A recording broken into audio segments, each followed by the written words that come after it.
Plan ছিল সানডের দিন মা আমি সকাল সকাল বাজারে বেরাবো, কিন্তু হয় আর কোথায়, বাজার তো বেরালাম কিন্তু কটা বাজে জানেন এখন? বেলা 11টা। তো রবিবার একটু বেলা করে ঘুম থেকে উঠলাম, তারপরে টিফিন খাওয়া। এবারে কোন বাজারে যাব, দোলতলা বাজার না বসুনগর বাজার না 3 নম্বর বাজার, এই ডিসিশন নিতে নিতে 11টা বেজে গেল। লাস্ট অব্দি বৃষ্টি চলে আসলো, তারপরে রাখমাক করে মা বললো কোথাও যাবো না, বাড়ির পেছনের বাজারে চল, যা পাবো তাই নিয়ে চলে আসবো। এবারে সত্যি বলতে আজকে রবিবারের বাজার, একটু ইচ্ছা ছিল দূরের বাজারে গিয়ে ভালো মন্দ আনা, কিন্তু আমাদের বাড়ির পেছনের বাজারে খুব একটা ভালো মন্দ জিনিস পাওয়া যায় না। নেওয়া হলো আর মাছের মাথা, কাতলা মাছের ডিম আর চিকেন। এবারে মায়ের ইচ্ছা ছিল যে আমরা বসুনগর বাজার বা দোলতলা বাজারে যাব, যেহেতু ওটা বড় বাজার, এক সপ্তাহের মতো মাছ আমরা নিয়ে চলে আসবো। যেহেতু সারা সপ্তাহ অফিস থাকে, এক সপ্তাহ বাজার নিয়ে আসলে না খুব সুবিধা হয়, সকাল সকাল মায়ের রান্না করতে অসুবিধা হয়। এসেছি সবজি বাজারে, সবজি বাজারে এসে এরকম সুন্দর ফুলের গাছ, ফুলের গাছটা আগে দেখে নিন, তারপর বাকি গল্পটা করছি। আর দেখুন আমার পায়ের ওপর দিয়ে ভ্যান চলে যাচ্ছে, মানে বাজারে আসলে এইরকম অবস্থায় ভ্যান সাইকেল যে যেখান থেকে পারে ঢুকিয়ে। হ্যাঁ, যে গল্পটা করছিলাম, ভেবেছিলাম এক সপ্তাহ মাছ নিয়ে আসবো, কারণ গত সপ্তাহে মা দেখুন পমফ্রেট, ইলিশ, চিংড়ি, কই, নানান রকম মাছ নিয়েছিল, প্রায় 7 রকম 7 দিনের মাছ এনেছিল। কিন্তু এই সপ্তাহে সে আর হলো কই, মাছের মাথা চিকেন তো আজকেই হয়ে যাবে, আর মাছের ডিমটা হয়তো একদিন হবে। এখন এসেছি সবজি নিতে। আর এখনকার ওয়েদারটা কেমন বলুন তো, বৃষ্টি হচ্ছে কিন্তু গুমোট গরমটা যাচ্ছে না। মাকে বাড়িতে রেখে আবার গিয়েছিলাম চিকেন আনতে। চিকেনের দোকানটা যেহেতু একটু দূরে, তাই মাকে বললাম তুমি আর হেঁটে হেঁটে যেতে হবে না, বাড়ি চলে যাও, আমি এখন চিকেন নিয়ে বাড়ি ফিরছি। চিকেন নিয়ে এসে দেখছি মা হেনা মাখবে বলে ফুল রেডি হয়ে বসে আছে আমাদের বাড়ির ঝিঙ্কিদির জন্য। কালকের ভিডিওতে দেখেছিলেন যেহেতু দুপুর হয়ে গেছিল বলে মা আর হেনা মাখেনি, আমরা মেখে নিয়েছিলাম, মা রেখে দিয়েছিল আজকে মাখার জন্য। আর আমার মা ওয়েট করছে আমাদের বাড়ির ঝিঙ্কিদির জন্য। ঝিঙ্কিদি ঘর মুছছিল, তো ঘর মোছা হয়ে যেতে মাকে এসে হেনা মাখিয়ে দিচ্ছে। আর দেখুন কালকে আমার মা মাখলো না, কারণ বেলা হয়ে গেছে, 2টো বাজছিল কালকে দুপুর। আজকেও কিন্তু বেলা কম হয়নি, বেলা 1টা বাজে, তাও মা মাখছে। আর এটাও আমি জানি মায়ের ঠান্ডাটা ধরবে। আর মায়ের শরীর খারাপের পর থেকে কাকিমা মানে আমার শাশুড়ি মা এসেই রান্না বান্নাটা করে দিচ্ছে, মাকে অনেকটা হেল্প করে দেয় রান্নাতে, তাই জন্য মাও একটু রিল্যাক্স হতে পারে। আর গতকাল রাত থেকে না আমার একটু গ্যাসের প্রবলেম হচ্ছে, কালকে রাত্রেও গ্যাসের ওষুধ খেয়েছিলাম, আজকে সকাল থেকে আবার হঠাৎ বুকটা জ্বালা করছে। তাই ঘরে এই পুদিনহারা এনে রেখেছে পেও না, এই পুদিনহারা খেলে কিন্তু আমার খুব উপকার, মানে একখানা পুদিনহারা গুলি খেলে মোটামুটি 10 মিনিট পর ঠান্ডা একটা ভাব বেরায় ভেতর থেকে, তারপরে 15 মিনিটের মধ্যে রিলিফ পেয়ে যাওয়া যায়। এবারে খেতে গিয়ে করে ফেলেছি আমি একটা ব্লান্ডার, আমি জল ছাড়া ভাবছিলাম মুখে দিয়ে একটুখানি গিলে নেবো, তো ওর আবার জলকে খাবে। এবারে মুখে দিয়ে গিলতে গিয়ে আমার মানে গলা থেকে উগলে চলে আসছে, মানে বমি হয়ে যাওয়ার মতো সিচুয়েশন হয়ে গেছে।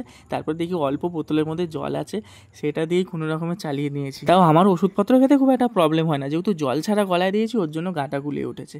আর নিচে এসে দেখছি পাশের বাড়ি থেকে প্রসাদ দিয়ে গেছে, আজকে হয়তো পূর্ণিমা ছিল। এবারে চলুন দেখাই আমাদের বাড়িতে কি কি রান্না হচ্ছে। এখানে হচ্ছে চিকেন কষা, কিন্তু চিকেনটা কষা আর থাকবে না, একটু পরে জল দিয়ে পাতলা করে দেবে। আর এইটা হলো আমার প্রিয় চিংড়ি মাছের মাথা, চিংড়ি মাছ দিয়ে একটা ভর্তা। এই ভর্তাটা এত মারাত্মক টেস্টি হয়, কারোর যদি দরকার হয় রেসিপি আমায় বলবেন, আমার মায়ের থেকে রেসিপি নিয়ে দিয়ে দেবো। মা হেনা মেখে আবার করছে মাসাজ কাকু এসেছেন সানডে করে, আসেন আমাকে আর আমার বাবাকে মাসাজ করতে, তো মা বললো মায়েরও একটু হাতটা মাসাজ করে দিতে। মায়ের হয়ে যাওয়ার পর এদিকে চলছে আমার মাসাজের পালা। এবারে মাসাজ করতে করতে ওদিকে চিকেন কষা রেডি হয়ে গেছে, গন্ধ পেয়ে গেছি। তারপরে ঘরে গিয়ে দেখছি আমার ভাই খাওয়াও শুরু করে দিয়েছে, তো যেতে ও বলছে খাবি, আমি বললাম হ্যাঁ অবশ্যই খাবো, কারণ আর নেই চিকেন কষা, যা কষাটা ছিল পুরোটাই ঝোলে দিয়ে দিয়েছে, তাই ওর থেকেই ভাগ বসালাম। ওকে মাত্র দিয়েছিল 1 পিস, তাও ওর থেকে হাফ পিস আমি খেয়ে নিলাম, কিন্তু খেতে গিয়ে তো গরমে ছ্যাঁকা খেয়ে গেছি। তবে দেখবেন গরম লাগুক ঝাল লাগুক যাই খুশি হোক, চিকেন কষা বা মাটন কষা কষাতে কষাতে খাওয়া, এটা টেস্ট আলাদা। তো এত কিছু করতে করতে পেওনার বাড়ি আসার সময় হয়ে গেছে, ও ফোন করলো, বললো টোটোই উঠেছে। তো আমি ভাইকে বললাম বাইকটা নিয়ে টোটো স্ট্যান্ডে যা, বৌদিকে টোটো স্ট্যান্ড থেকে নিয়ে চলে। কিন্তু ওর বৌদি আবার অন্য রাস্তা থেকে এসছে, মানে দুজন আসলো দুদিক থেকে। এমনি দিন দুজনেই বাড়ি থাকি না ঠিক আছে, কিন্তু ছুটির দিন যখন আমি বাড়ি থাকি পেওনা বাড়ি থাকে না, আমার এক মুহূর্ত ভালো লাগে, খালি মনে হয় ও কখন আসবে, ও কখন আসবে। ওকে বারবার ফোন করি, এবার বারবার ফোন করতেও খারাপ লাগে, ও পড়ায়, ওর একটা ডিস্টার্ব হয়। দেখেছেন কথা বলতে বলতে অনেক লেট হয়ে গেল, 3টে বাজে। খেতে বসলে আমরা ভাত, লেবু, চিংড়ি মাছের ভর্তা আর এই পাতলা টাইলে চিকেনের ঝোল। আর আমার বউয়ের এত মিষ্টি বা সিন্নি, যে কোনো মিষ্টি জাতীয় জিনিসের এত নেশা, দেখুন ভাত খেয়ে উঠেও ফল খাচ্ছে, কাঁঠালটাকে গোটা মুখে ঢুকিয়ে দিল,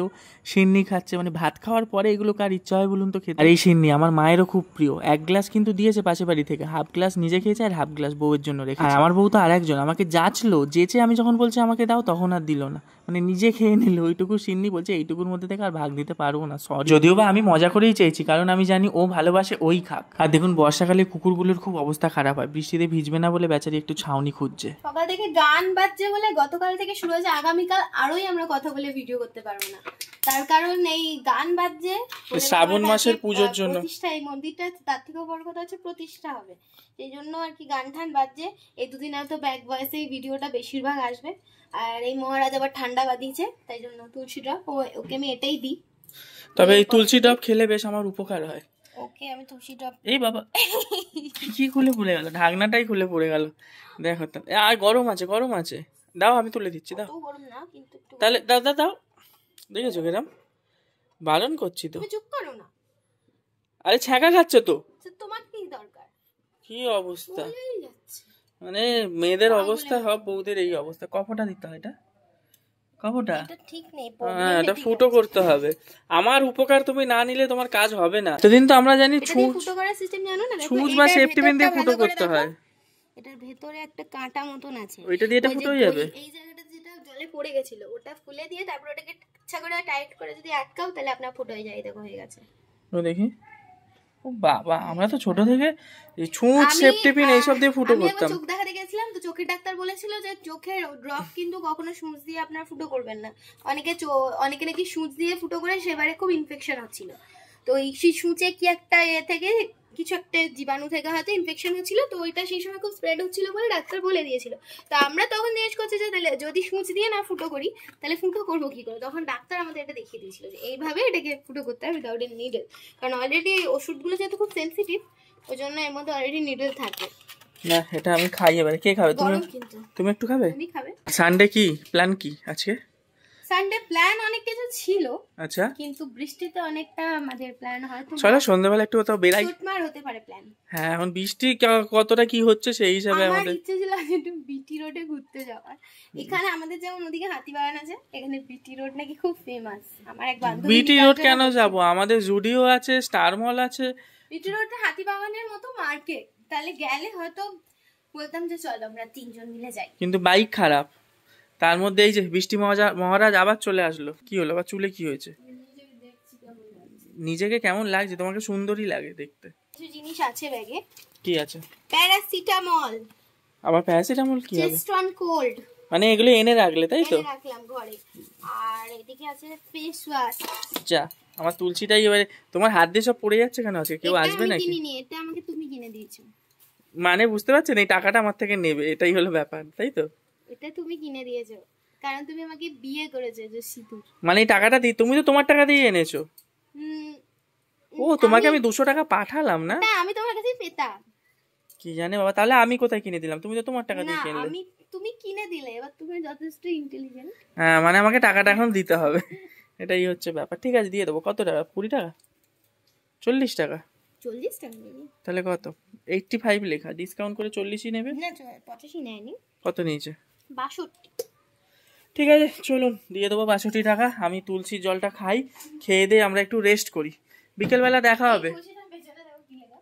তুলসীর পেছনে কি লেখা? কত রকম তুলসী, রাম তুলসী, কৃষ্ণ তুলসী, ভ্যান তুলসী, ভ্যান তুলসী, কপুর তুলসী, শুক্ল তুলসী, আর এটা কি জানি না, ঢপবাজি না সত্যি এত কিছু থাকে? থাকে থাকে। আর তার মধ্যে সবথেকে হাস্যকর ব্যাপার হচ্ছে আমাদের বাড়িতে রাম তুলসী কৃষ্ণ তুলসী আছে, রাম তুলসী নেই। লালগুলো না, ওগুলো রাধা তুলসী। ঠিক আছে বাদ দাও, আমার তুলসীর আমার ভ্যারিয়েশন শুনে লাভ নেই, একটু ঘুমোই এখন, বিকালে দেখা হবে আবার। আগামী মাসে আমরা দার্জিলিং যাচ্ছি। এবার সেই দার্জিলিং যাওয়ার জন্য আমাদের কিছু জামা কাপড় দরকার। তো সেই জামা কাপড় বলতে সম্রাটের একটা ট্রাউজার আর আমার একটা ট্রাউজার। কারণ আমি যেই জামা কাপড়গুলো পরে রাস্তাঘাটে বেরোই সেগুলো হচ্ছে একদমই ঘরের পরার মতো হয়ে গেছে, আর সম্রাটের সবই জিন্স। মানে ও যে টুকটাক যে ট্রাউজার টাইপের জিনিসগুলো আর কি ছেলেরা যেগুলো রিল্যাক্স করে পরে, সেরকম ওর কিছুই নেই। তাই দুজন মিলে একটু জুডিওতে যাচ্ছি, কারণ সেখান থেকে আজকে ইচ্ছে আছে যে পছন্দ মতো জামা কাপড়গুলো কিনে নেব। কথা হচ্ছিল যে টোটোতে করে চলে যাব, আজকে স্কুটি নিয়ে যাব না, কারণ স্কুটিটা মাঝে মধ্যেই ডিস্টার্ব হচ্ছে, আটকে গেলে আর চালু হতে চাইছে না। কিন্তু সম্রাট বলল যে না থাক, এখন যদি টোটো করে যেতে যাই অনেক টাকা গাড়ি ভাড়া চলে যাবে, সেই জন্য স্কুটি নিয়ে বেরিয়ে যাই। যা হোক ম্যানেজ করে নেবো রাস্তায়, আর রাস্তাঘাটে তো এমনিতেই চারিদিকে গ্যারেজ ফ্যারেজ এই সমস্ত থাকেই। আর এই যে বললাম আমার বরের সাথে বেরোলে প্রথম কাজ থেকে আমাদের রাস্তায় বেরিয়েই তেল ভরা, তেল ভরতে চলে এসেছে। জানি না একটু ভয় লাগছে যে যদি রাস্তাঘাটে বন্ধ হয়ে যায় স্কুটিটা তাহলে ব্যাস দুজনেই মানে ফাঁসবো। এই ভারী জিনিসটাকে ঠেলে ঠেলে বাড়ি নিয়ে আসতে হবে, শপিং একদম ডগে উঠে যাবে। যাই হোক, এখানে যে সম্রাট তেল ভরে আমাকে দেখাচ্ছে যে ওর এই গন্ধটা কত প্রিয়।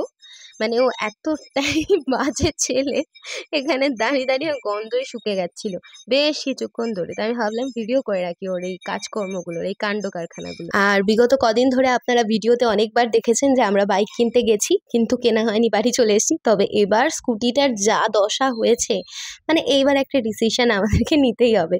তো জুডিওর পাশেই হচ্ছে টিভিএস এর একটা শোরুম ছিল। সম্রাট বললো একটু চলো, এখানে ওর নাকি কোন এক দাদা কাজের ওখানে ওকে সাজেস্ট করেছে যে টিভিএস এর রাইডার বাইকটা নাকি খুব ভালো। তো ও বললো যে চলো, এখানে টিভিএস আছে যখন একটু দেখতে যাই। তো এসে দেখছে যে ওর খুব একটা পছন্দ হচ্ছে না, কেমন মানে নাকি মোটা মোটা। তো তারপরে এখানে দেখাচ্ছে যে স্কুটিটার সিটের কি অবস্থা, কারণ এইভাবে হচ্ছে গিয়ে ভালো জায়গায় যাওয়া যায় না এটা নিয়ে। তো সেই জন্য ও বলছে এবার একটা ডিসিশন নিতেই হবে। তো তারপরে এই যে হাঁটতে হাঁটতে জুডিওর সামনে চলে এসেছি। জুডিওতে ঢোকার আগে একটা চাপা এক্সাইটমেন্ট কাজ করে, মনে হয় যেন কি কিনবো কি কিনবো। তবে লেডিস সেকশনে দাঁড়াইনি, কারণ দাঁড়ালেই আমার মন গলে যাবে। একেবারে চলে এসেছি জেন্টস সেকশনে। সম্রাটকে দিয়ে পাঠিয়ে দিয়েছি ফোন দিয়ে আর জামা কাপড় দিয়ে, যে তুমি কিন্তু ভেতরে গিয়ে ভালো করে ভিডিও তুলে আনবে। তার কারণ আমি তো ভেতরে ঢুকতে পারবো না, তুমি আগে বাইরে এসে আমাকে ভিডিওটা দেখাবে, তারপর ডিসিশন হবে যে তুমি কোন জামাটা নিচ্ছ আর নিচ্ছ না। তো ও একটা ওভার সাইজড টি শার্ট নিয়ে গেছিলো, একটা ট্রাউজার নিয়ে গিয়েছিল, আর একটা শার্ট আমি জোর করে দিয়েছিলাম, জানি ও এটা নেবে না, তাও দিয়ে দিয়েছিলাম। তবে ফাইনালি দুঃখের বিষয় হচ্ছে এতক্ষণ লাইন দেওয়ার পরেও আমরা কোনো কিছু কিনতে পারলাম না। তার কারণ ওদের নাকি লিঙ্ক করে গেছে, আমাদের কাছে ক্যাশ ছিল না, অনলাইনে পেমেন্ট করতাম। তো এবার এতটাই ভিড় হয়ে গিয়েছিল, আমরা যে আবার এটিএমে যাবো, গিয়ে ক্যাশ তুলে নিয়ে ওখানে আবার হচ্ছে গিয়ে কিনতে যাব, সেটার জন্য অনেকটা আরও ভিড় হয়ে যেত আর অনেক লেটও হয়ে যেত।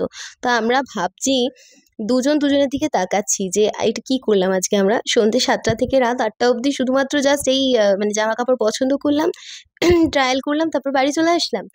বাড়ি এসে এইগুলোই বলতে বলতে দুঃখ করছিলাম। তখন আমার শাশুড়ি মা বলছে যে ঠান্ডা লেগেছে, ঠান্ডা বাঁধিয়েছে, কারণ আজকে সকালবেলা হেনা মেখেছে, সেই জন্য ঠান্ডা বাঁধিয়ে এখন কান ফান নাকি ব্যথা। আমি ওই জন্য কি করলাম, চাটুটা একটু গরম করে গামছা শিখে এনে কানে সেঁক দিয়ে দিলাম, যাতে একটু আরাম পায়। তো এবার উপরে চলে যাব, উপরে গিয়ে জামা কাপড় ছেড়ে ফ্রেশ হয়ে আমার একটু নিজস্ব কাজ রয়েছে, বই খাতা নিয়ে বসতে হবে, সেগুলোই করছি আর কি। তো আজকের ভিডিওটা এখানেই শেষ করলাম, বাই বাই।